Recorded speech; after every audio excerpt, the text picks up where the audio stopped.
Welcome to the Spawn Chunks, episode number 266 for Monday, October 9th, 2023. My name is Joel Duggan, and joining me, as always, is my friend and fellow turkey, Jonny, also known as Pixriffs on the interwebs. Hello, sir. Gobble, gobble, friends. It's almost that time for folks in the States. Turkey doesn't show up here until a little later in the year, but for Joel, it has been Canadian Thanksgiving, and we are, of course, thankful for Joel. You can hear more of Joel talking about Canadian Thanksgiving, along with a couple of other diversions in the conversation over at the Patreon, where patreon.com/thespawnchunks is the link. You can get the render distance, the extended version of the podcast, by supporting the podcast financially, and for the price of a coffee every month, you can effectively get a bunch of extra content. You get access to an extended pre- and post-show on every recording, and we have some patron events, some of which are coming up later this month, like our monthly Minecraft Hangout, which is usually on the last Saturday of the month, which will be October 28th, and our quarterly Hangout is likely happening on October 21st. Details will be posted in the Discord for when we manage to arrange that, and that's where you get the behind-the-scenes facts and figures of how the podcast is doing numbers-wise, a little bit of insight into our metrics on YouTube, all that kind of stuff. We will also have a chunk mail dispenser, which is something our patrons unlocked from our Patreon campaign a long time ago now, and we're happy to keep it rolling where we can focus on community email, and that's going to be later in the month. It would normally fall on the third show of the month, but that is of course going to be us unpacking everything that's happening at Minecraft Live. Speaking of which, Minecraft Live is happening on October 15th at 1 p.m. Eastern, 5 p.m. UK time, and that's going to be covered on my Twitch channel at twitch.tv/pixelriffs, where the Spawn Chunks podcast will have a very formal layout and everything, and Joel and I will be unpacking everything live as it happens from Minecraft Live 2023. Looking forward to that, actually. It's a curious time, coming into that, and we'll get into a little bit more, I think, later in the show today, but, moving into the new cycle, the way that Mojang is running things now, and seeing what we've been seeing, I'm curious, because they've certainly laid some questions in front of me for this week's show that I'm very curious to see the answers for. But speaking of questions, what have you been doing in Minecraft this week? I've been doing a fair bit now that I have Elytra. I'm getting used to flying again, and for the survival guide I did an episode all about how to fly, and the thing that struck me the most was that now that weather is more consistently rainy, having a Riptide on a Trident handy is very powerful. And I ended up using that a little bit more this week because my main job over the weekend was excavating a trail ruins, which I had finally located in a northerly part of the world in a taiga biome. And so we found the site on the surface with the suspicious gravel and the terracotta, identified it as a trail ruins, and I excavated the entire thing.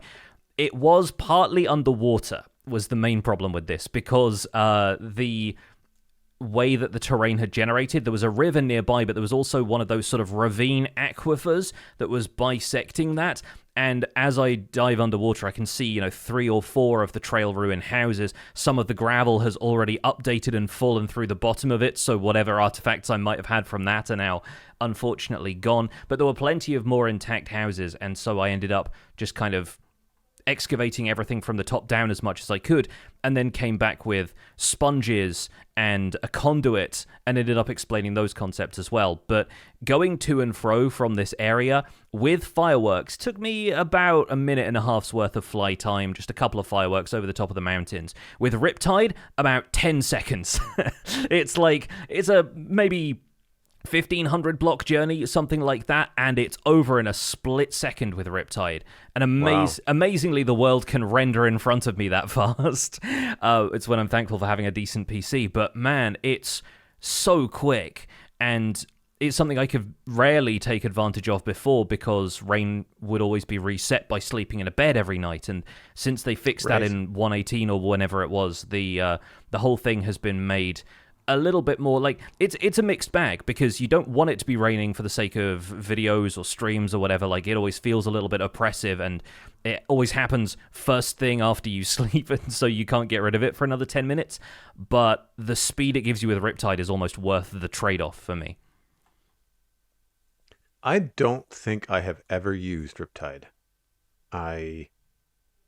Maybe I tried it back when I was watching Cubfan135 do like the golf stuff. Is that Riptide? Because you're standing in water. Yeah, right? you stand in water and then you fling an ender pearl at the top of your like Riptide arc, and that's how Yeah. the ender pearl golf thing worked, which is a really neat concept. I love that implementation of it, and it's Oh, not the kind of thing that you typically do in survival gameplay, but when you've got the hermitcraft amount of time and effort that you can put into building a golf course in a server, then it's a really fun idea. oh, I agree. I thought it was very, very cool, but I just remember it being so alien to me because I never bothered. But I'm the kind of player that curses the rain because I constantly am trying to figure out, can I sleep through this? Is this a thunderstorm? Like Yeah. it's always kind of happening in the way.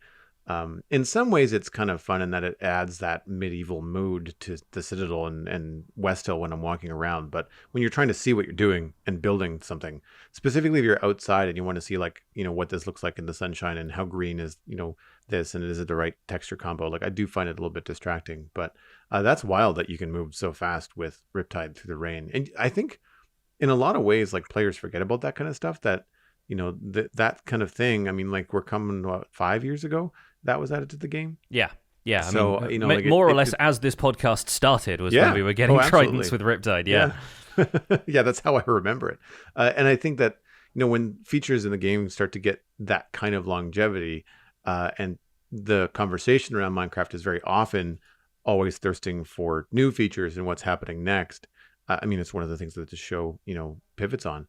I think that it can be easily, forgotten when you have things like that, like Riptide and flying through the rain and things like that. And going over the basics of Elytra and what exactly is possible with Elytra, I think is a really worthwhile adventure, because I use them all the time, but I don't know if I do any new tricks, or I don't really explore the full breadth of it. Like I'm very often just using one rocket to kind of like Superman hop from like build back to storage room and then back to build again, and trying not to smash my forehead off of stuff, like it's pretty simple. I think the one thing that I would say as far as Elytra flight that I am good at is like a soft landing or extending that flight as long as I can, like flying through an open double door, and like rather than having to walk the whole length of the church, I can actually fly most of it. Like that kind of a thing. Really getting the most of one rocket. I also find it kind of relaxing, and I know maybe not as relaxing when you're traveling at breakneck speeds, but like when you're doing things with Elytra, do you find that there's a certain relaxation to like not rocket spamming and like trying to come in for like a leisurely landing and like more like you're gliding than you're kind of zooming around? Yeah, it sort of gives you time to think. Like travel time is always like that, Even in the real world, I feel like a lot of people do thinking on their drive time or on the commute to work or whatever. And I think it's kind of like that for Minecraft players. You're off the ground, you're not doing the tinkering with the build or the redstone or whatever, and you're just allowing yourself to take a little bit of a break. You're probably looking at the sky, so there's not much visual information cluttering the screen, and it does feel a lot calmer up there. Except, yes, I think if you're spamming Riptide, which is sort of like spamming fireworks, but you have to worry about durability rather than the amount of fireworks you've got left, and there's really not much of a downside to it, it just accelerates you. And so at that point it becomes, is a mountain going to load in front of me, and am I going to go splat against the side of it, which is a different kind of game to play. But going back to the Trail Ruins dig, I was really happy with this one. We ended up with 88 total finds. I definitely broke at least 2 suspicious gravels, so there were upwards of 90 artifacts there. But from that, I got 4 copies of the Relic music disc. I got all 4 of the armor trims you can find in the Trail Ruins, 7 different pottery sherds, which I looked it up afterwards, and that is, I think, the maximum amount you can get in terms of the variety that you can get from those structures, and the others are all found elsewhere. So I got basically everything I needed out of this dig, so very happy with that.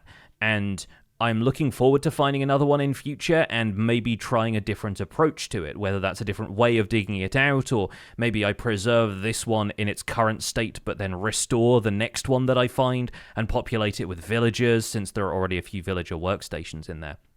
And I got a couple of really insightful comments from the folks watching this video, because it just went up on my channel this morning. And some people noted that the colors of terracotta in this Trail Ruin specifically, and I'm not sure how some of the others differ, but they are kind of similar to the colors on the coat of the Wandering Trader. And some of the items that you find in these, like dyes and seeds and stuff like that, are things that the Wandering Trader will trade you. And so it is a logical leap, but not a particularly large one, to imagine that the Wandering Traders' civilization began here, was lost to time, and that's when they began their nomadic lifestyle.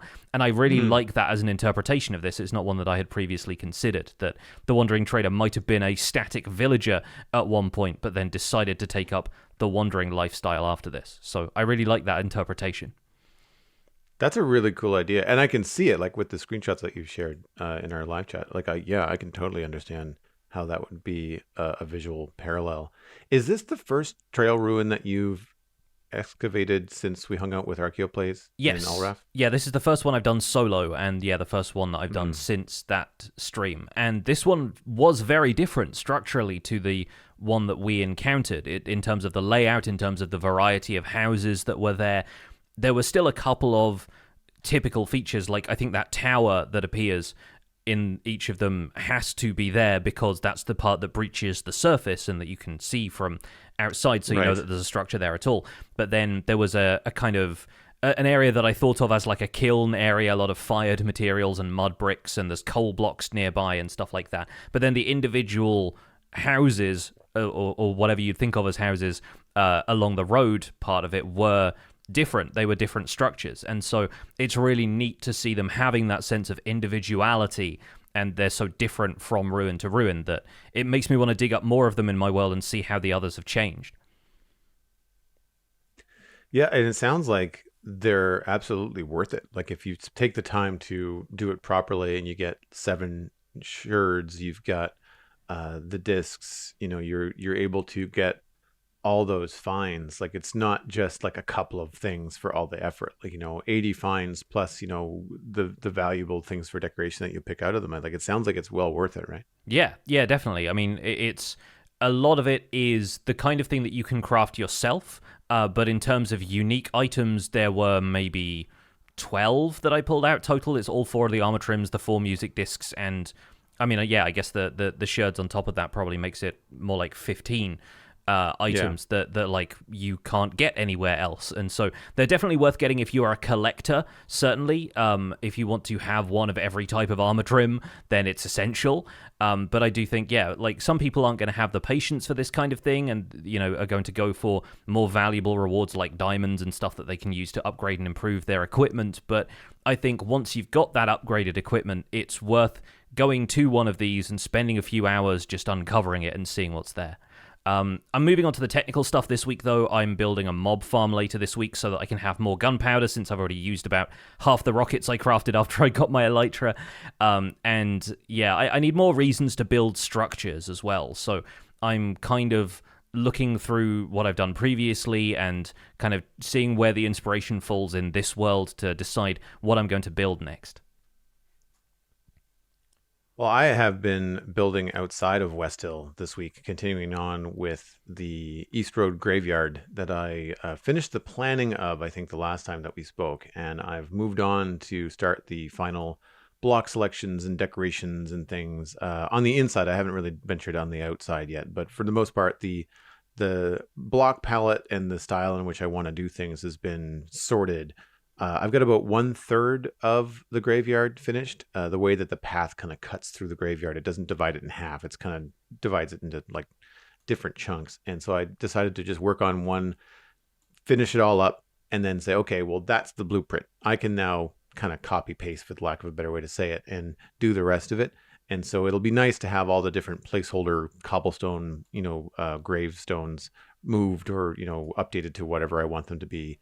There's a special fenced in area or walled in area at the back that I'm try to put some special gravestones in. Like, right now I'm using a lot of mossy cobble, andesite, polished andesite, that kind of thing. I'm kind of want to see if I can get maybe some calcite or diorite in some of the gravestones and maybe separate those out. And it's weird. A lot of it actually is making me remember my summer vacations as a kid. This is going to sound very strange, but I used to vacation with family in a small town in Port Elgin in New Brunswick. And I would hang out with my cousins, at a time when it was totally fine for us to be roaming around in the evenings, hanging out. But there's a lot of churches and there's a lot of graveyards and there's no parks. There's no real like playgrounds for kids to run around in. So we would play hide and seek basically in church cemeteries. And you just basically build up this memory of like all the different styles of gravestones, like the flat ones on the ground, the tall ones.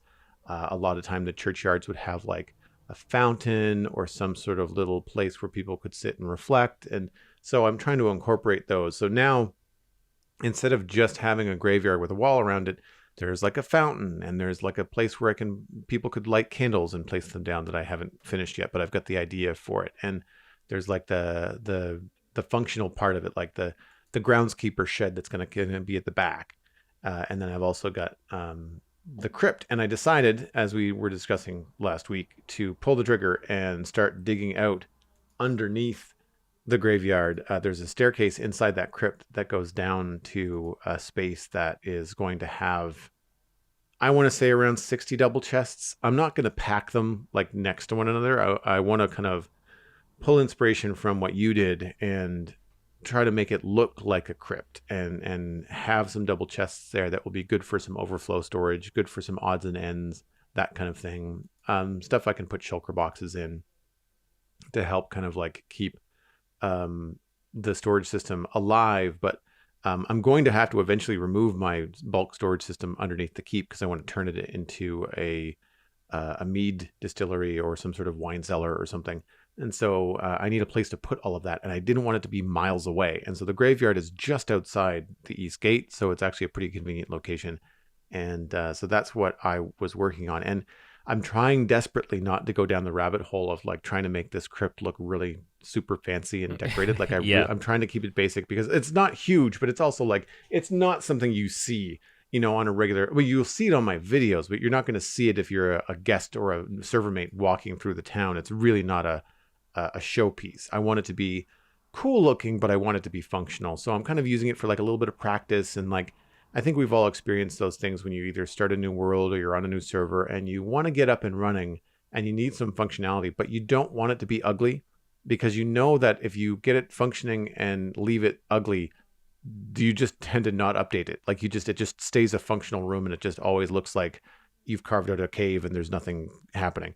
So I want to try and do something with deep slate. I don't know what I'm going to do with the floor. It's the kind of thing where like, I really wish we had things like, instead of mossy bricks, I wish we had dirty bricks. Like I'd love to have that kind of detail, but like it's not something I want to put too much effort in. But it's coming together pretty nicely. I like the idea of having it there. I like these little Easter eggs. They're just for me. And in the process of kind of like backing up and looking at how this is coming together, I really like the size of it. I feel like it's a nice complement to everything. And I've included a couple of screenshots of like a top-down view from the map mod that we use, the Zero's world map. And it sort of gives you the idea of when you have a build like West Hill and you're getting close to finishing it and you're wondering why it is complete for the most part in your head, but it doesn't feel complete. And it's because I don't have enough yet smaller, lower to the ground, like shorter builds next to the town to help it blend into the countryside. Yeah. So you can see like along the bottom, there's like the little fishing village. There's the taiga forest that helps a great deal. And the rivers help a great deal. There's a decorated lawn that I did a few months ago outside the church to the south that really helps blend the player-made town into the Minecraft-generated landscape. And the graveyard is now serving that function on the east side. So as you travel east, like you leave the wall of the city and the gate and everything, and then you've got the graveyard between it and the rolling plains of Minecraft. And I think that once I get the landscaping done on the West Hill River to the northeast and the swamp to the north finished, then West Hill is really going to start to feel like it has a home in the world, and I'm going to feel a lot more comfortable to it. And I think that that's one of the things I'm picking up from this graveyard is like, okay, lesson learned. Like one of the reasons why this is feeling so close, but yet so far is because I have these landscaping things that I have to do, or these small builds like this graveyard where you don't really, it's not like a complicated build. You have to plan like a house or a castle or something like that.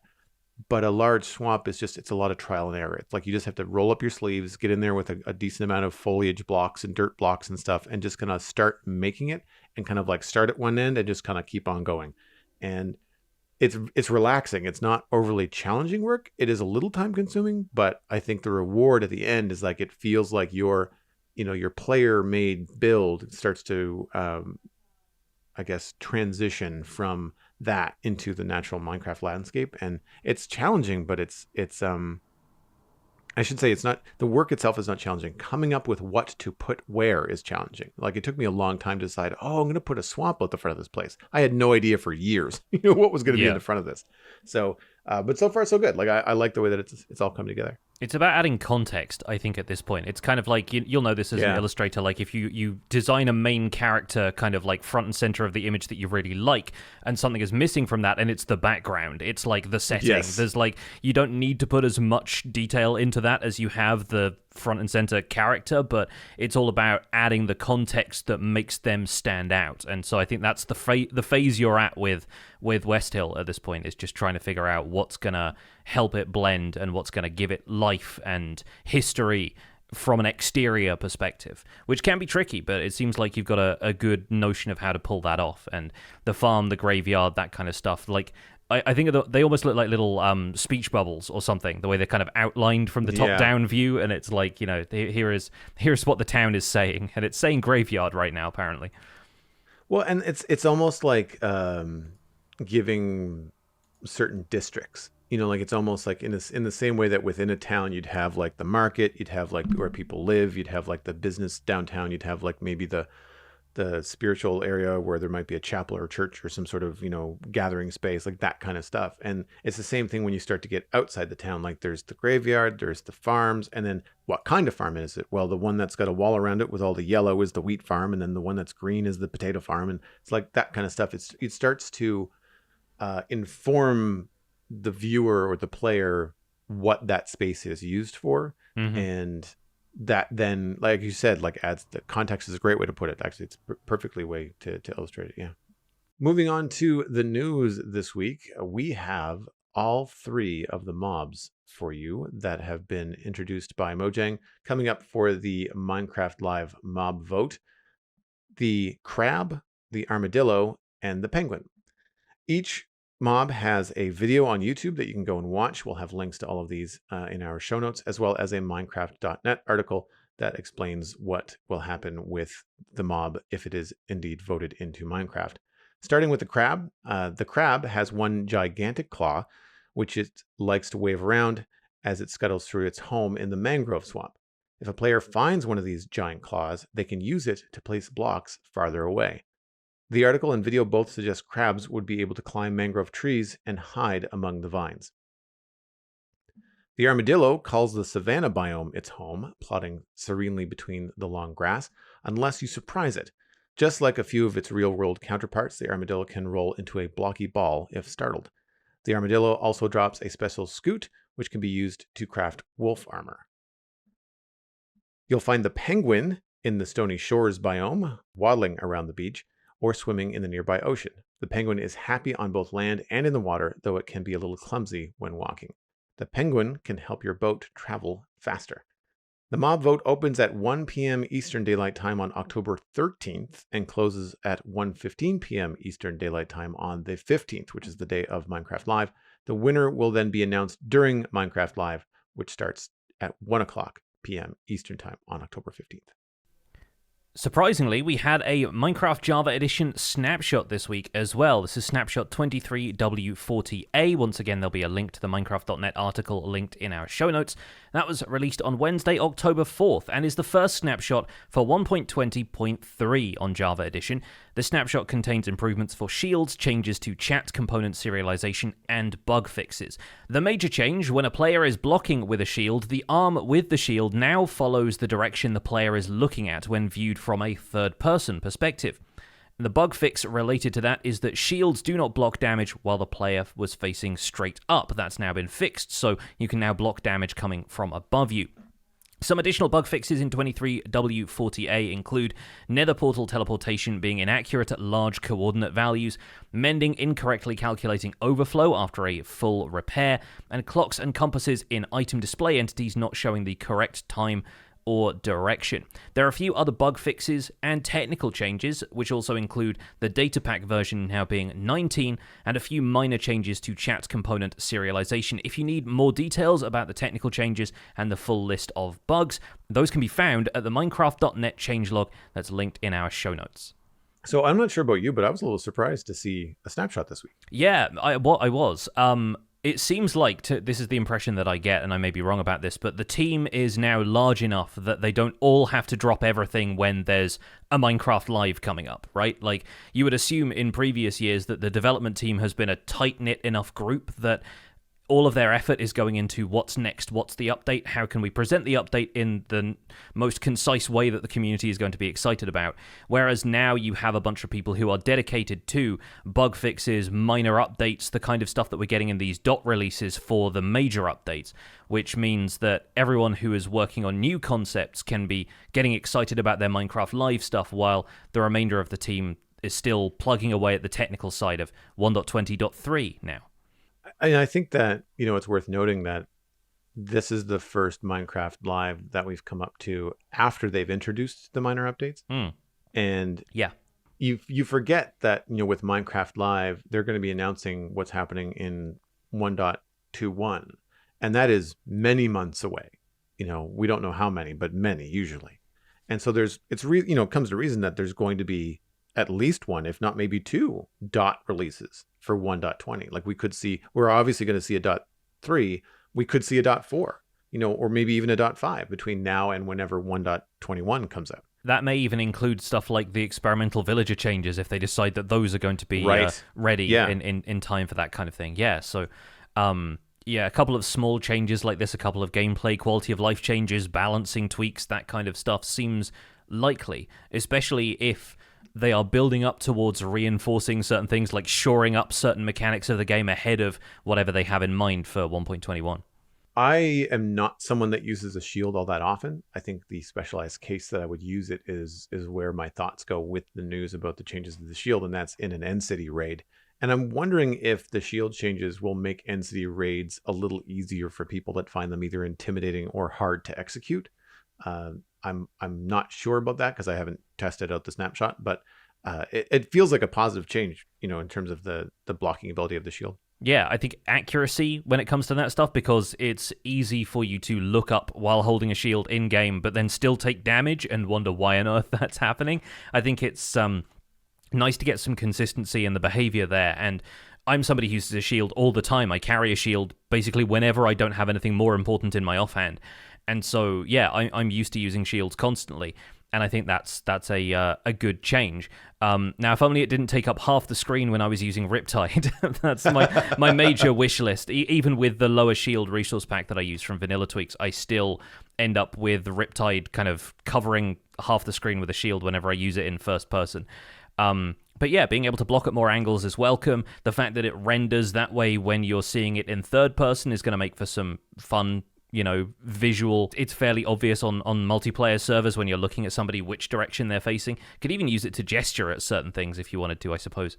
So yeah, I think that's a really solid change. Looking forward to seeing if there's any fallout from that. Maybe the PvP community was thinking this is the one thing we can use to get the drop on our opponents, but I think most of the PvP community is still using an older version of Minecraft that doesn't have shields anyway. Right. I have not really found End City raids challenging, but I always thought that it was just quirky the way that it blocked some bullets from shulkers and not others. And I didn't realize it was actually a bug, that it might have been not that I wasn't facing the right way, or just, quote unquote, that's just Minecraft. I just kind of thought, well, whatever. I've never been good at any kind of melee combat in a first person game. Yeah. One of the big things I really did not like about Skyrim, with my limited time in it, was like anytime I had to sword fight and block with a shield, like in first person, I was just like, I don't know what's going on. Yeah. It always felt very weird and clunky to me, in the same way that when you see third party video of a VR game now, that's kind of what that's kind of first person melee combat feels like to me in all games. Like I find it very awkward. So I'm glad to know it wasn't just me. But we'll see how it affects things going forward. If you've noticed a pretty mob votes shaped gap in what we've been talking about so far, that's because it's going to be the main discussion this week. So before that, we're going to head on into the mailbag and see what's coming up in the chunk mail. If you'd like to email the show, the email address is spawnchunkmail@gmail.com. This email comes in from the aptly named Minecrafterman, and the subject is a needed update. Hello, Pix and Joel. After a conversation and consensus with my friends that all of the mobs this year are great choices, we were discussing updates that we all wanted in the game. Though things like an update to the end were mentioned, we came to the agreement that our number one update would be for an update to Minecraft's nature and mobs, the foliage and fauna update, if you will. The foliage part would be an update to the outdated feeling forest, birch forest, taiga, dark oak forest, and jungle biomes. These would not need to be that large of changes as the mega taiga and cherry blossom grove feel good to us. Just add some new blocks and ambient additions to bring life to the forests. Some of the blocks and features could overlap between each biome, fallen leaves, for example. Since the jungle is mostly foliage, Mojang could add jungle ruins, which would tie in with the current jungle temple. Like igloos, it could have zombie villagers in it and hint at jungle villagers being in the game. The fauna part of the update would be new animations and/or features to older mobs, such as the zombie, which feels completely outdated compared to the warden, and the sniffers, which are full of life and character with their animation and sound design. Wolves, for example, could have a change in how they fight entities, which could bring more use to the potential wolf armor from the Armadillo. An update like this would be the perfect time to add some of the previous mob vote losers. Moo blooms could be put into flower forests, glares in the lush caves, and the iceologer and possibly the illusionist could be added with a new enchantment system. My friends and I all have differing playstyles ranging from building to PvP, redstone, making data packs, and being in-game nomads, and all of us thought that this foliage and fauna idea would be a good update. Would love to hear your thoughts. Minecrafterman died by an iceologer and illusionist ambush while petting a moo bloom in a jungle ruin. One of the things that I liked about this email was that it was not one player writing in to say, this is what I think Mojang should do to update Minecraft, but it was a consensus of friends, all of whom play in different ways in Minecraft, as many of the player base does, discussing what the possible updates could be, realizing it probably wouldn't be something like the end update, and then saying, okay, well, what would make sense and what would we all be happy with? And I like seeing this kind of discourse in the Minecraft community. And I love the idea of a foliage and fauna or flora and fauna update. And I feel like, while on the surface, like it makes sense in terms of like, you could add the moo bloom to the forest, you could bring in the glare to the lush cave. The way that Mojang seems to be marching forward updates the last few years, you really only get one new mob at a time. And I'm not saying that they wouldn't do a flora and fauna update, but I feel like if they did, a lot of it would be updates to existing mobs, perhaps, like say new animations for cows and horses and, maybe some new animation for a zombie or something like that. Because there's a certain number of, new things that I feel like they have to use as flagships for new updates, things like a new biome and then a new mob in that biome, but you don't tend to get more than one biome usually, and you don't tend to get more than one mob usually. And I feel like now that we've had like that big 118 update with the caves and cliffs, that they're probably going to go in smaller increments. And I don't know whether Mojang reserves a new mob like a moo bloom or like a glare if they ever get into the game for a big dot release or like a big version release, or if they say, you know what, we're okay with putting this into a minor release in between, themed updates. And so in one way, I guess that could be an interesting way to look at something like a foliage and fauna update that Minecrafterman has suggested, in that maybe you'll get some big, this works for marketing, it's a new biome or it's a new update to, this animal or this foliage. And then perhaps the dot releases over the life of that update could add, either animations to and visual updates to existing mobs, which I think is more likely, But then like maybe they decide, well, this is going very well. We're going to use one of these dot releases, and it's going to be, the glare update, or it's going to be the Moo Bloom update or something like that. And I think it's an interesting idea and a really cool consensus of thought from all these players, that of all the things that they could ask for or could want in Minecraft, they basically came to, we want the overworld to look better and feel, in my opinion, I feel like what they're getting at is that they want the overworld in Minecraft to feel more like a modern game. Yeah. And I agree. I think, especially with the mob vote discussion right now seemingly dividing the player base in a fairly friendly way, but usually these things tend to get a little bit tribal, I guess, for want of a better word. Like people tend to pick a side in a lot of these things. It is nice to have an email that focuses on people reaching an agreement and there being kind of community spirit involved and finding common ground.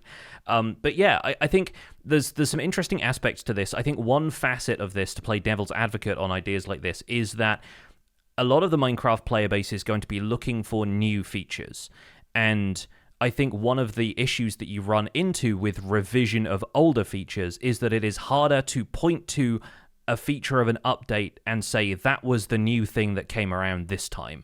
And I think we've had that problem with the Trails and Tales update, because a lot of the newer features have been things that were augments to additional, like, existing stuff. So the Trail Ruins, a really large structure with a lot of new items in it in terms of the pottery sherds and the new music disc and the armor trim templates, is pretty much exclusively buried and was added to older biomes. It's not like a new biome that has this new structure in it. It's the kind of thing that you have to go back through older biomes in order to find. And when you find it, it seems sort of underwhelming until you dig down past the surface and you see what the entire thing looks like. I think the problem with making these sort of revisions to older feeling biomes like forests and jungles and that kind of thing is that you end up with a few players who want something new and juicy to sink their teeth into, just feeling like the stuff they already have has been tweaked, It's like putting new batteries in an old toy. It's renewed with life for a few minutes, but then it's still just going to feel like you're playing with all your old toys instead of getting something new. I don't deny that something like this should happen eventually, because I think, like you said, the old biomes are sort of showing themselves at this point. The ones that have not been dramatically changed by the terrain changes that we got in 118. It hasn't felt like a huge overhaul to forest biomes to have a variety of terrain shape in there, because they're still just the same mixture of oak and birch trees. And I think beehives are probably the newest thing that's really been added to forest biomes for the last little while.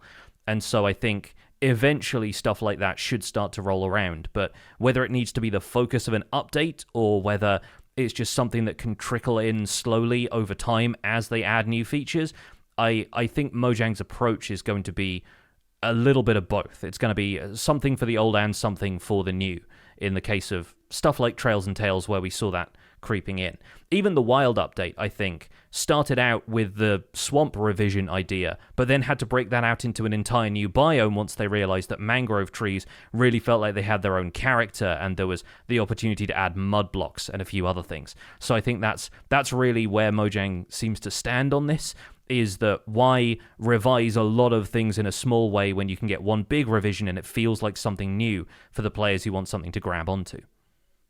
Yeah, I would agree. And I think that, if I was to have one criticism over the idea that, Minecrafter Man and their friends are putting forward, is that there's an awful lot of that email. You'd never get that all in one update. Yeah. That seems like several updates worth of ideas. And I think that's the thing. And I think probably one of the keys as to why Minecraft has lasted so long, as it enters into 13 years, 14 years now. Yeah. I feel like that's one of the things that keeps it such a long-standing game, is that they do pace themselves, and I think we've heard as well from the developers, specifically Agnes. I remember on one developer interview saying how much they like to carefully consider and think about what's going in the game. And it's not just like, oh, that's a cool idea. Yeah, everybody agrees. Let's do it. It's more like, okay, well, what does it mean?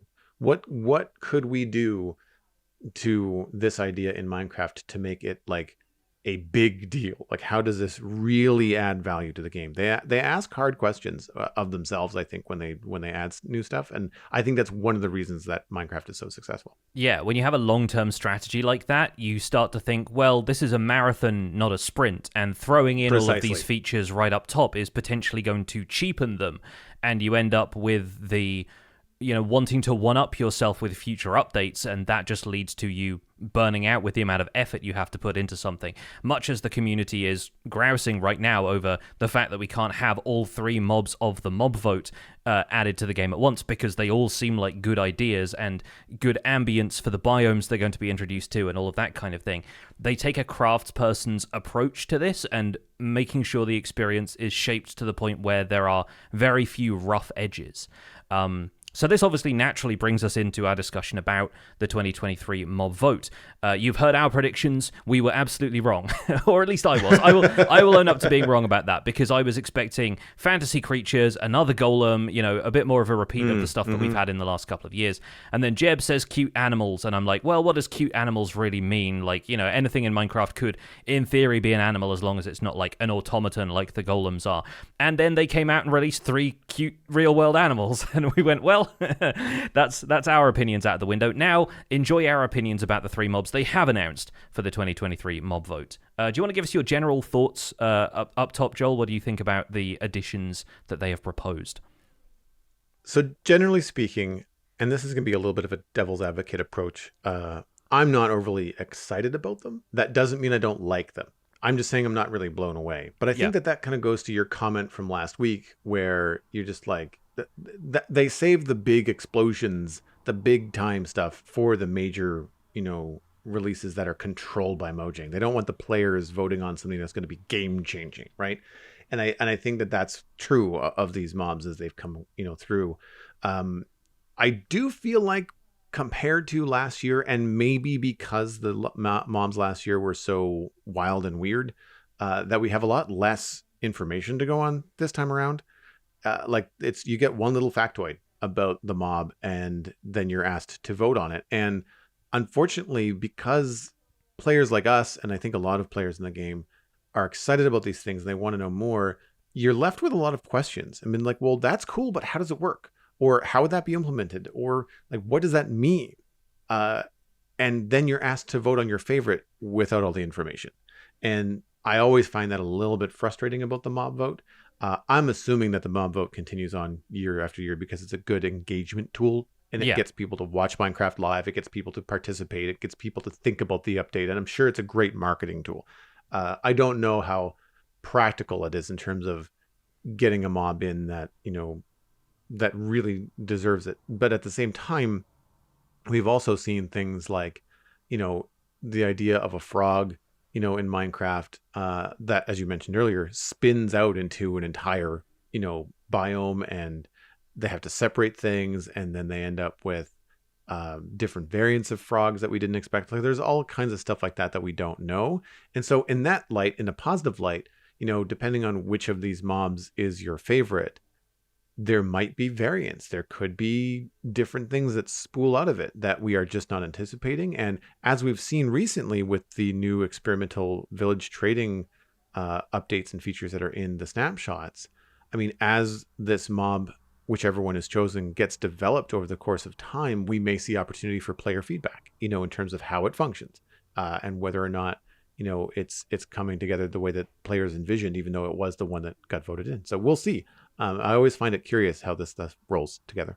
Yeah, I think the thing to remember is to vote for the mobs based on the information they have given us, and then to advocate for tweaks to the mobs once we know which one we're getting, right? Yes. Like, we don't want to make any assumptions about the features that they've been given doing more than they say they're going to. But if you look at the allay as an example, I think some of the functionality that was added to the allay was not clear from the original presentation, and it may not have even been part of their vision for the allay, but with community feedback, with some testing in snapshots, how does this mechanic feel for players to actually use in the world, some tweaks were made to their follow range, to, where they go to drop off items, to being able to duplicate them using amethyst shards in a jukebox. There's some things like that weren't necessarily part of their original vision that the community has been able to, if not persuade, then at least advocate for when Mojang have been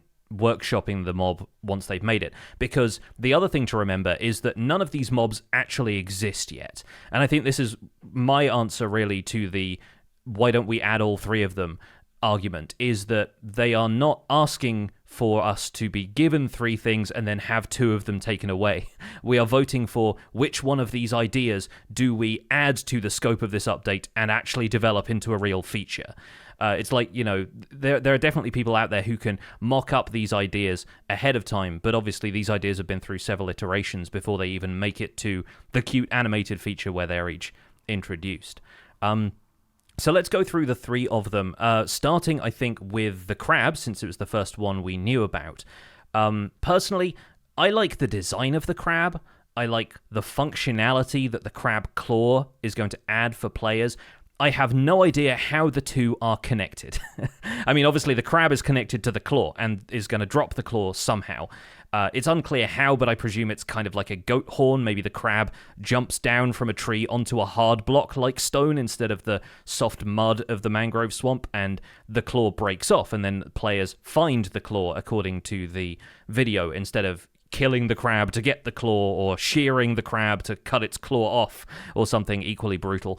The thing about the crab claw for me is that it's obviously a tool of some kind, but crab claw doesn't immediately say to me, okay, you can place things further away with that. Unless we're crafting it into one of those extendo grip kind of tools, it seems unusual to me that the implication for crab claw is immediately, we can put a block further away.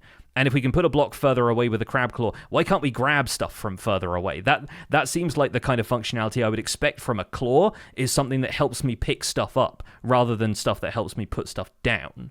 How do you feel about the functionality proposed for the crab claw?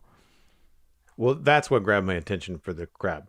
It was the functionality. I mean, don't get me wrong. I like the design. I love the asymmetry of it. That it's got a big claw and a small claw. And I think that a crab fits into Minecraft in that it's a very unique, even a visual mob. We don't really, we've got spiders, but I feel like the crab has just got that little bit of a different vibe to it. Especially if, like in the little cartoon, it climbs things vertically, like if it can kind of scale up a wall sideways. That kind of stuff would be really cool. But for me, I had the same questions, like when I thought about, okay, well, the claw extends the player's reach for placing blocks. I mean, just like you, I went straight to a toy I had when I was a kid. And it took me a while to find the screenshots for these. But this is a circus toy, which is what I had to cue in to see if I could find the image. Modern versions look more mechanical, but the thing that I had as a kid was a yellow stick with a crab claw on the end of it and a little string and a trigger on the other end, and it allowed you to basically grab stuff. It was just a silly little toy. But that's what I thought of immediately. So I was like, okay, well, I can sort of see how they go from, crab and extended reach and stuff like that. But like you, I thought, well, I was using to pick it up mostly, and so I don't know. The questions that I come into are like, I don't know how this is implemented. Like, how does this extend your reach? Do you have to hold it in your inventory slot? Does that take up an inventory slot? Because that's not the most appealing way to do this. Because it's just, we already have enough of it in our inventory, right? My last couple streams in that graveyard, I have had lots of inventory pain because of all the different things and textures I want to use at the same time. And so that's a question, is like, how does it get implemented? Do you use a claw to then enchant a tool that you have to have? But then if you've got the tool in your hand, you can't place a block at the same time. So there's a lot of questions that I have about it. I do notice this, and through the other mob, the Armadillo, that the mobs are dropping these things. It looks like it's not that they drop on death. It's like it's a natural part of what's going on. Yeah.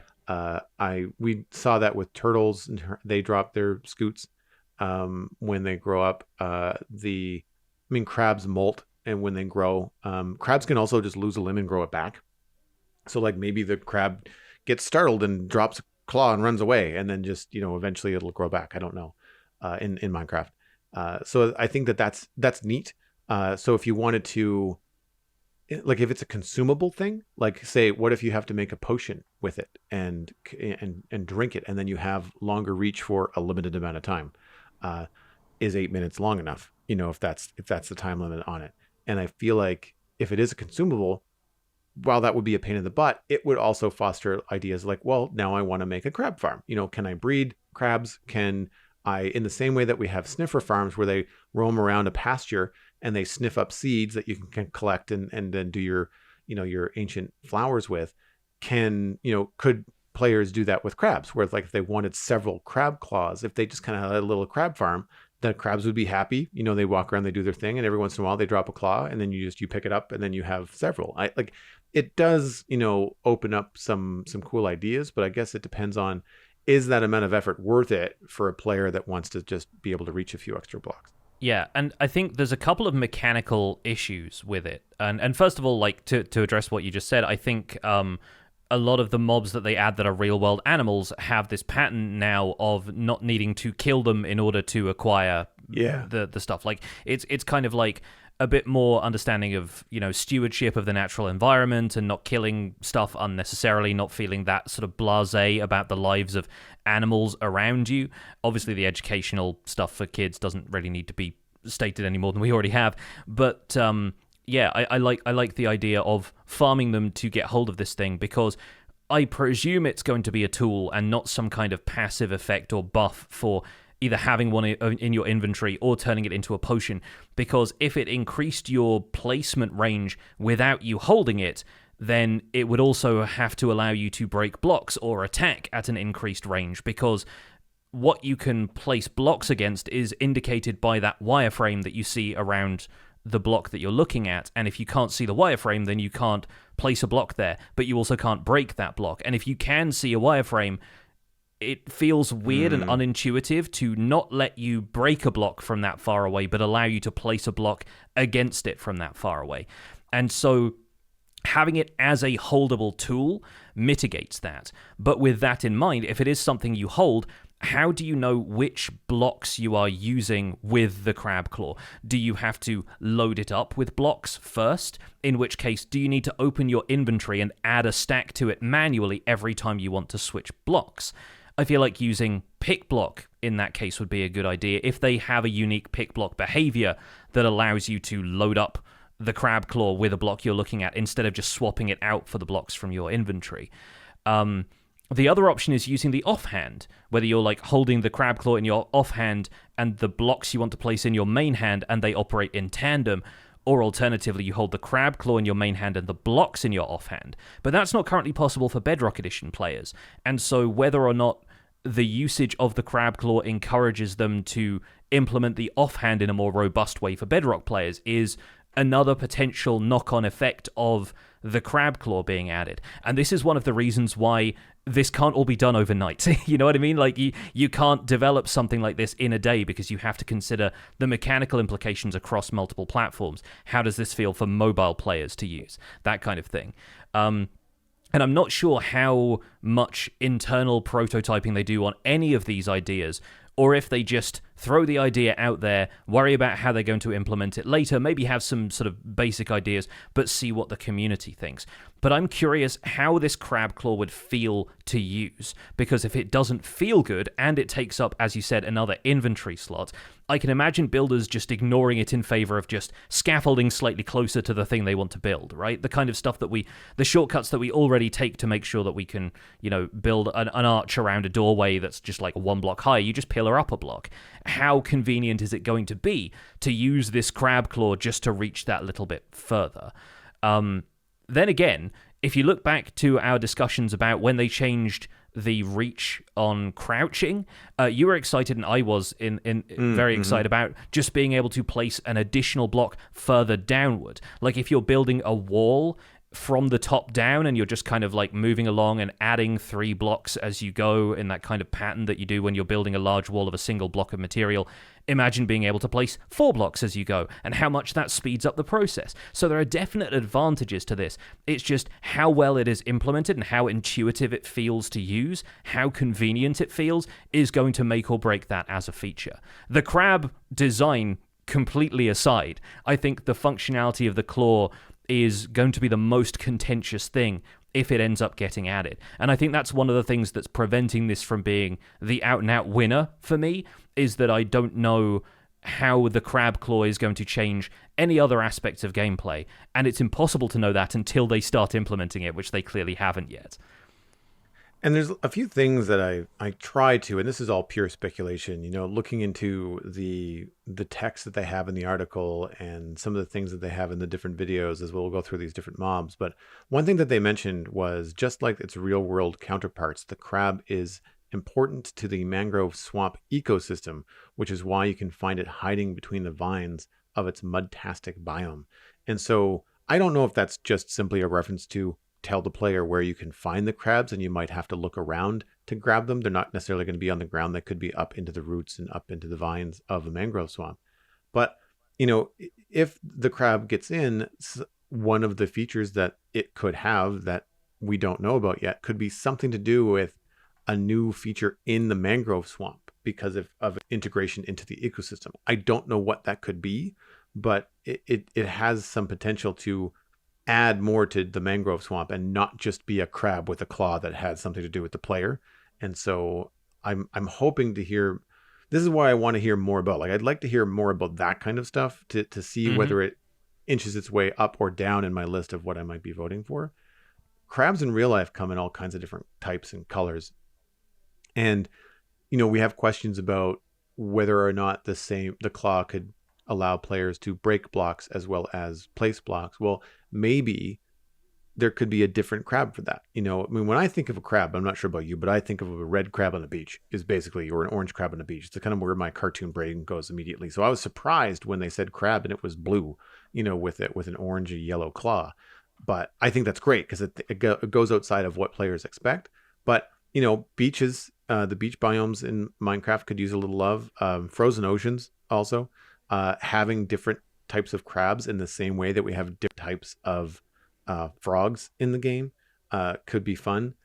For flavor, it could also add functionality if that's the way they want to go. So maybe you have to get, a king crab from a frozen ocean to be able to break blocks from farther away, and you need to get a mangrove crab from a mangrove swamp in order to place blocks farther away. I don't know how that's implemented. I have all the same questions that you do, but there are ways I feel like adding a crab could be more than just the one. In the same way that adding frogs, it's not, yes, we've got 3 different colors, and in themselves, they don't do anything different from a behavioral standpoint, but they do give you 3 different colors of frog lights. So there's things like that could be brought into the game, and it's like, who knows where it could go. I do feel like the crab has a lot of potential, but there's just as many questions as I have excited speculative notes, Yeah, and I think giving it that amount of potential is one of the things that I think would sort of preclude it from being introduced in a vote in the first place. If they planned to add that kind of additional stuff, I think this is all stuff that players would end up maybe advocating for as an expansion to the crab idea once it got voted in. So you can't assume any of that stuff ahead of time. Although I do really like, in an almost a parody of those old iPhone adverts where they'd say there's an app for that. I like the idea of there's a crab for that.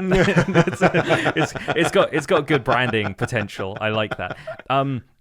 The other thing I've seen people suggest, just based on the idea of being able to place blocks further away, is the effect it could have on the PvP community, provided, of course, that the PvP community plays on a more recent version of Minecraft. But the ability to place lava buckets from further away than somebody's attack reach changes PvP in a big way.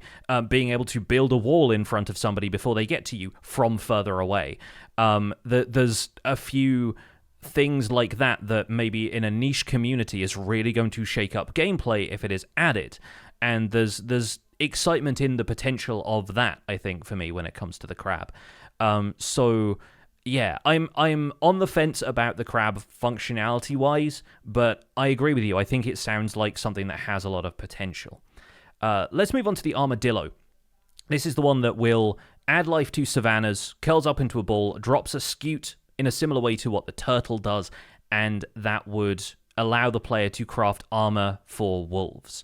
And I think you mentioned this earlier. I recognize that the average casual Minecraft player enjoys taming mobs and adopting a menagerie of pets in Minecraft, so the community in general is probably going to love this, but I simply don't care about the wolf armor. I am not one of those guys. I don't like having pets in Minecraft. I don't use wolves when I go exploring, when I'm, taking on a horde of skeletons or whatever. I just don't bother with them. The only example I can think of using wolves in recent memory is for the utility of them scaring skeletons so that you can separate out mobs from a general mob farm, or wither skeletons if you want them to run a certain way, they can run away from wolves, that kind of thing. But in terms of the stuff I do day to day, I don't use wolves at all. So I am not the audience for the armadillo, even though I think it's a cool mob and I like the design of it more than I like the crab. I feel like in terms of Minecrafty animal, something that effectively turns into a block when it's frightened, almost like the opposite of the shulker that turns into an attacking sort of creature when it's threatened. I like the idea of the armadillo almost being the reverse of that. But yeah, I'm not necessarily the target audience for the wolf armor concept. How about you?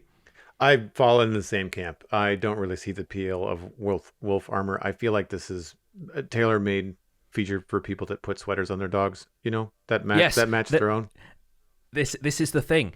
I think if the armadillo gets voted in, I think maybe people are already assuming that you can add armor trim to wolf armor, which is a pretty big assumption because the most comparable thing we already have is horse armor, and you can't do that with horse armor. It is absolutely something Mojang should consider doing if the armadillo wins. That's, again, another thing that I will say the player base should advocate for, because if we don't end up getting different dog breeds in-game, I think a good compromise for the people who love dogs and want more customization for dogs would be the ability to give them cool sweaters. And so I think having additional functionality given to armor trim retroactively by introducing trimmable wolf armor is going to be a good compromise, I think, for people who want, that level of customization over their wolves appearance. I, for one, would prefer different breeds of dog, in terms of an update to the wolves and the dogs that you can have in the game, because if wolf armor comes into the game, you can almost put a pin in any kind of different dog breed, because they're good, unless they keep them all the same size and they just don't give anybody any small dogs ever, because I feel like it would be just that much more work to have armor for dogs that would also fit on models of different breeds of dogs if they were smaller. I mean, we're getting down a rabbit hole here, but like that it's just not something that's high on my list. And I think from a practical standpoint too, early game, you spend a couple hours in Minecraft and you very quickly don't need a wolf to help you fight mobs. Like it's not something that I ever thought was very useful beyond maybe early day, just to kind of see if you could do it. I know that they've had some improvements, but I do find the pathing on tamed wolves quite rough. You're more likely going to have them teleport to a weird ledge near you or drown than they are going to be of any use when you're fighting, mobs. I do know that people sometimes use them for like skeleton farms, but I also know that it's hard to keep those dogs alive. So maybe wolf armor would be something that would appeal to redstone contraption people that want to make, a skeleton farm or something like that and have the mobs die in just a unique way. But like, there are more efficient ways to do almost everything that a dog currently does in the game, or a wolf currently does in the game. So that's why I don't really see this as a function of the armadillo that I find appealing.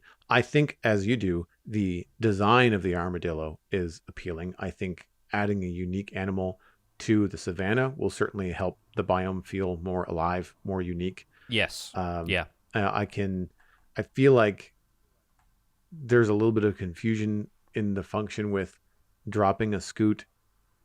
Turtles also drop scoots.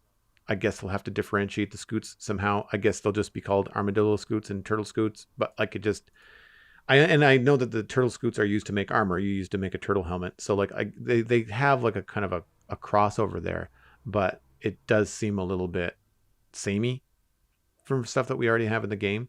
I liked the little personality of the squeal of the armadillo, like when little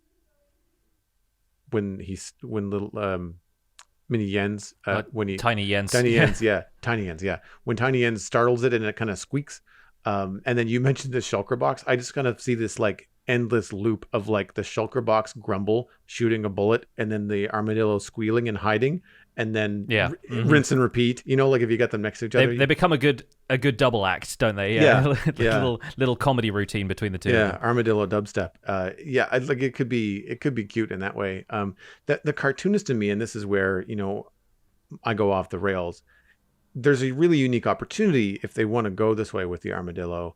I would love for it to be able to roll around in that ball. I know that's not how they travel, but if anybody has seen Raya and the Last Dragon, the Disney film, Tuk Tuk is like an armadillo-like fantasy mob. He gets to be the size of a horse and ends up being a mount, but when he first starts out, he's like gerbil size, and he rolls up into a ball, and that's how he travels around. And I think it would be really interesting and fun and whimsical, not very practical to have the armadillo like roll around like that. Now, I don't know how you get a box to roll around in Minecraft. I think it might even be funnier that way, if that was how it happened. But that's the kind of thing where like it doesn't really add any functionality to the game. It's just about flavor and seeing things. Now, if the armadillo does get in, you know, you're talking about players advocating for different things.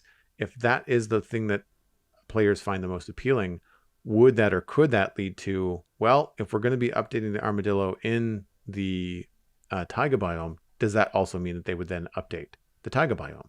Because I went and looked up what armadillos eat. They're omnivores, but they eat mostly insects, like termites, which was part of the proposal for an update to the savannah a long time ago. And so, like, there's some potential there if the armadillo is the direction that the player base wants to go, where Mojang can say, all right, well, if we're going to go here, then it might be worth adding a little bit more to the ecosystem of the savannah to make the armadillo feel more like it's not just added from a mob vote, but it's actually part of a more symbiotic update and something a little bit more organic. And so that could be fun if the armadillo gets in and it ends up updating the savannah. So in that way, it's kind of appealing, but it doesn't really add a lot of function. And I'm looking for a mob for me personally that is both appealing visually, has some fun, you know, whimsy added to the game, but then also brings some new gameplay specifically. Yeah. I would assume that, going by the scute thing, they will probably drop them when they grow from baby to adult, like turtles. So there's some breeding involved there. So again, like you said, they have to have some kind of food, whether that comes with the armadillo in that edition, or if they just, you know, retcon that it eats beetroot seeds or something like that. I don't know. I'm not sure which way they go with that. I like the ball idea quite a lot. Archeo Plays in our chat went the same way I did, and thinking of Road to El Dorado, where they play a game which Wikipedia tells me is called Ulama, or at least the modern version of it is. It's effectively like a hoop-based ball game, where they use an armadillo and it helps them win, basically, because they cheat. But yeah, there's some fun to be had there, but I don't know if it's ever going to be part of armadillo functionality, especially considering that we're not supposed to be harming these creatures. Kicking one around like a ball seems kind of unlikely. So yeah, there's some interesting opportunities again for the armadillo to be expanded as an interaction, and I expect it would just end up with you farming the scutes to get more wolf armor. But yeah, the concept is one that I enjoy more than the crabs, but the functionality the crab adds is something I would probably end up using, or at least giving a fair shake, which seems unlikely for me with wolf armor. And I'm sort of feeling the same way about the penguin idea, because I love the design. Penguins are classic-looking animals. They have a really recognizable silhouette, beloved character, several animated movies based on them, but I'm not sure on the functionality. The helping you push boats part is, I think, intentionally vague, and I think players would end up having input into whether the penguin gets in the boat with you, or, my personal preference, hangs off the back like an outboard motor. So I think there's potential there for, again, players to have input into exactly how this idea is implemented, and this is one of the reasons why they don't want to just shove their own implementation in it and ship it tomorrow. I think they want to understand what players want out of something like this. They are quite clearly rockhopper penguins as well. They have the kind of frilly plumage on their heads, so they're not Antarctic rather, penguins, so that's why you end up seeing them on stony shores rather than in ice spikes or somewhere where people might stereotypically expect to see penguins. So they kind of pitched you a curveball right out of the gate, but I think the main point of contention with penguins that the community is discussing is whether or not the moving boats faster functionality works out of water, because in the video they state that penguins are much more graceful in water than they are on land. And the majority of the community is interested in this presenting a faster travel option, which, combined with the current usage of boats on ice roads through long stretches of terrain in the overworld or in the nether, that's one of the faster ways to travel. And so if you can have a penguin pushing you at the same time that you're on this ice road, is that going to make your boat faster? I don't know if they'll necessarily go to those lengths, because there are some folks who already have trouble with terrain loading in fast enough for their iceboat roads to work. But I want to encourage players to think about the transport options for, let's say, peaceful players as a completely different gameplay style. People who don't have access to faster transport options like Elytra unless they use a data pack to import that in or cheat them in using commands. I think the ability to travel faster and set up canals and waterways that can be penguin enhanced is an appealing prospect for people with a certain gameplay style, in much the same way that the increased reach option gives the PvP community something to think about. I think also, if the penguin isn't in the boat with you, if it's not taking up the passenger slot of the boat, consider that it will be easier to transport mobs from different biomes. Say you're getting a mushroom back from a mushroom island to your base, and you don't want to go through the nether because there's a chance the mushroom will die and you'll have to start the journey all over again. Same goes with villagers. If you want to transport villagers back to a central trading hall from a swamp or a jungle or somewhere that you've had to get them in order to get certain book trades in the revised villager trading rebalance, being able to push those boats faster, get the job done quicker, you're going to be saving time overall if you have a penguin helping you push the boat. So there is potential for that feature to be usable in ways that players dismiss too easily because they're used to flying around with Elytra, I think. The penguin, for me, I think has the most potential to be both fun and useful for those reasons. You know, like, it's got a great design, as you mentioned, not a normal kind of traditional penguin like you'd think most people would put in or think of. If they think of penguin, they think of like bowling pin, you know. Yeah. And I think that having the rockhopper penguin in there really keeps that feeling unique from a visual standpoint. The boat functionality and stuff, because of the potential to have it be like racing boats and, you know, mini games and all the things that you can do there for transportation, compared to also, you know, that's the fun part. And then also the practicality of, like, if the penguin isn't in the boat as the passenger, then you could move mobs around easier on land. I picked up on just how much time they were spending with Jens rowing very slowly across the desert or the savannah. Mm-hmm. Or no, he was in a Badlands.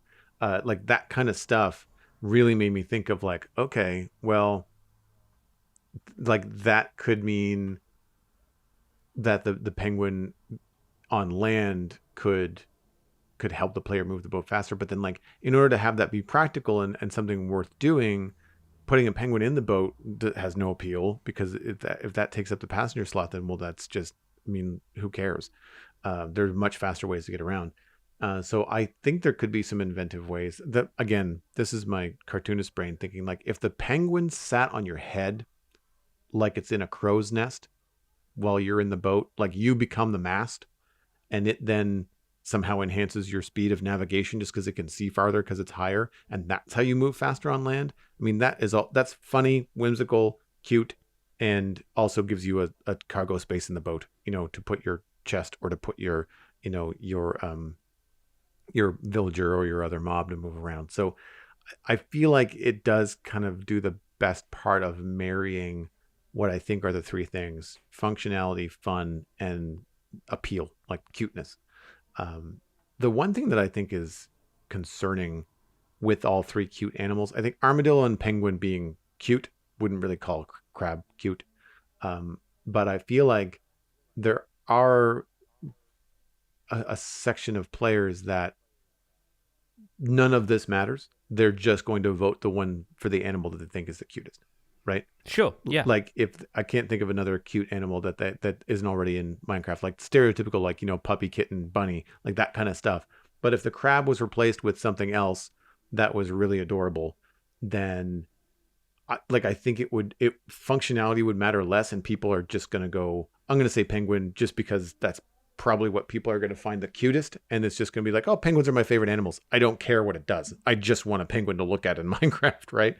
And so when we start to speculate on all these functionalities, I feel like the majority of players that are out there voting, I don't know if any of this really matters.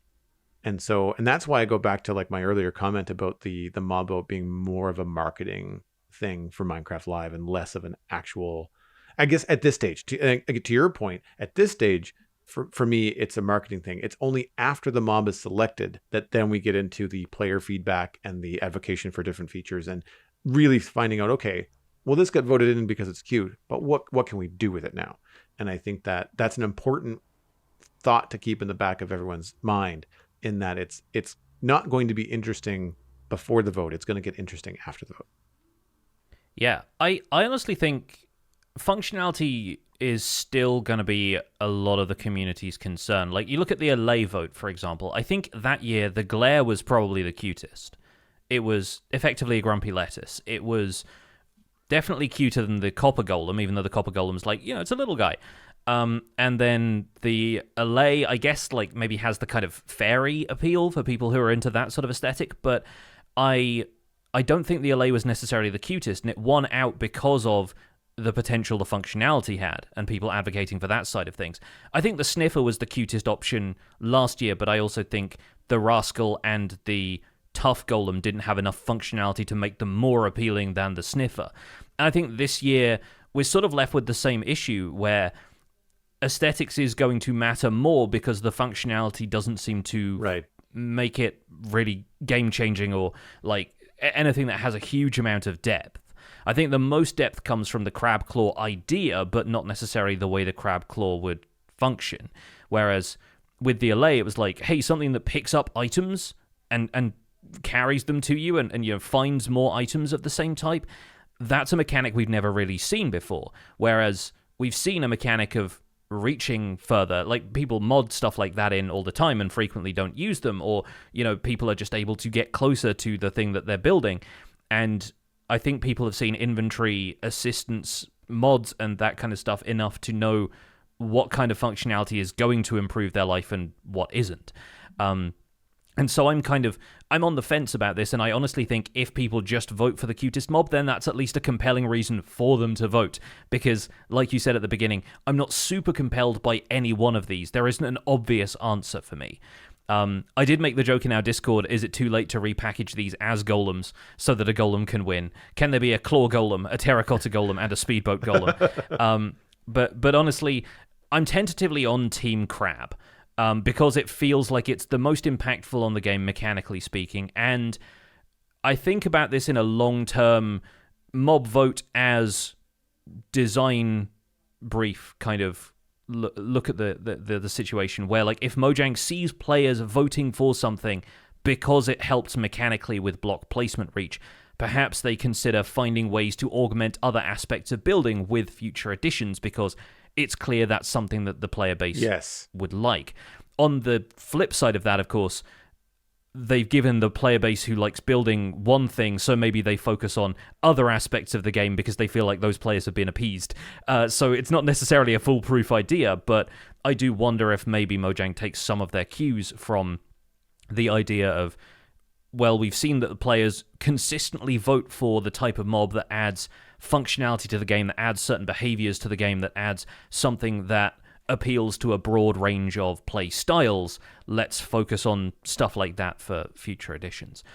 Honestly, I think the average player will be much more excited about dog armor than I am, so my strong suspicion is that the Armadillo is going to win.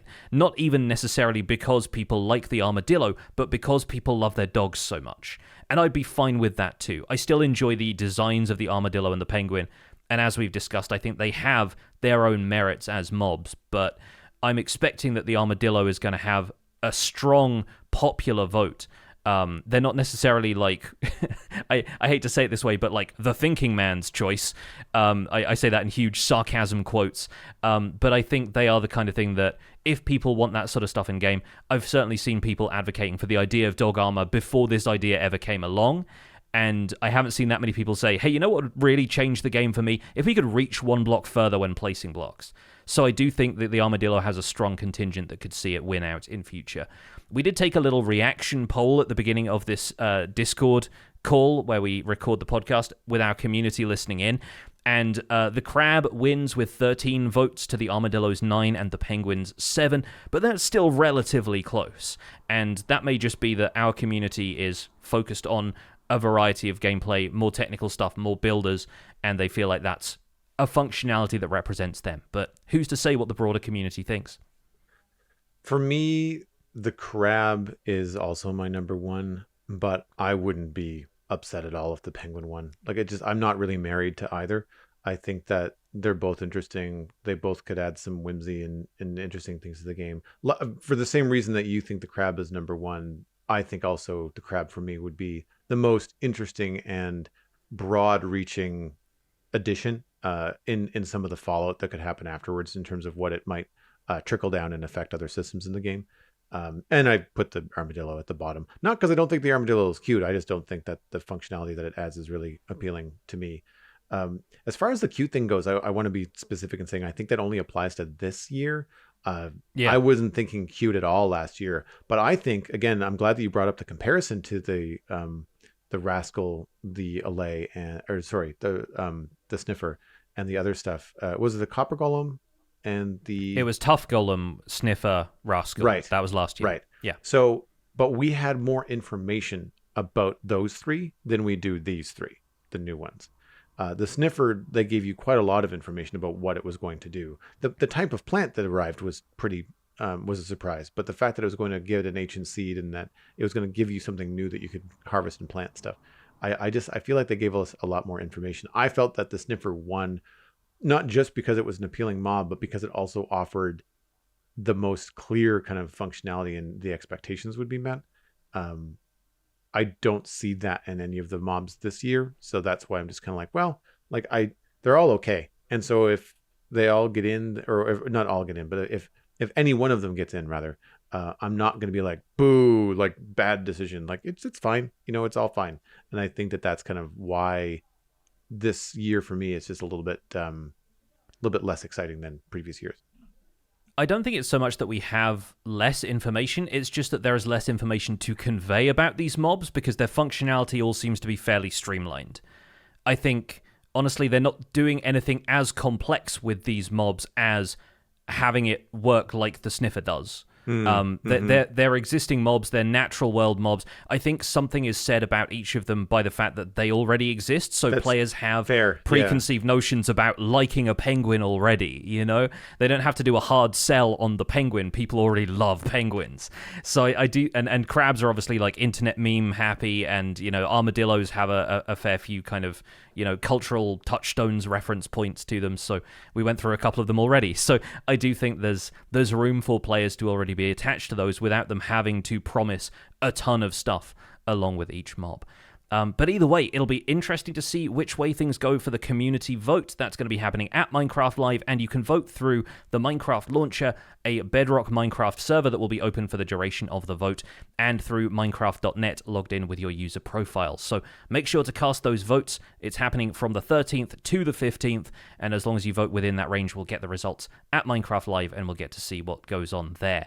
That wraps up this episode of The Spawn Chunks, and you'll be seeing us simultaneously casting Minecraft Live over at twitch.tv/Pixelriffs. Joel and I will be giving our thoughts as The Spawn Chunks podcast as the announcements unfold. In the meantime, you can find more information about the show and links to some of the stuff that we've talked about today at thespawnchunks.com. The music for the show was composed by me, and The Spawn Chunks is proud to be a listener-supported podcast. If you're getting some value out of the show, why not consider putting some value back in? You can visit patreon.com/thespawnchunks to join our community, where pledging at any level gets you an invite to our patrons-only Discord chat. You can listen to the show live when we record it in Discord every week, and our monthly Minecraft audio hangout is the typical milestone for the end of the month where people get to discuss what they've been doing in Minecraft that month. There's also lots of lively discussion going on in the Discord about the mob vote, and there will be, I'm sure, lively discussion about whatever features are announced at Minecraft Live. We currently have 321 patrons, which is up from last week, but there is always room for more. Special thanks go out to our content engineers, Hunter555, Jumbo Sale, Mindtrip Media, Party Voyager, and Yitz. Thank you all for your support on this episode. Sharing the podcast with your friends is the easiest way to support the show. You can find us at The Spawn Chunks on Twitter and Instagram. Personal recommendations are by far the best way to share the podcast. Just poke a friend in the arm from a safe distance and let them know that they can listen on iTunes, Spotify, Google Podcast, and YouTube.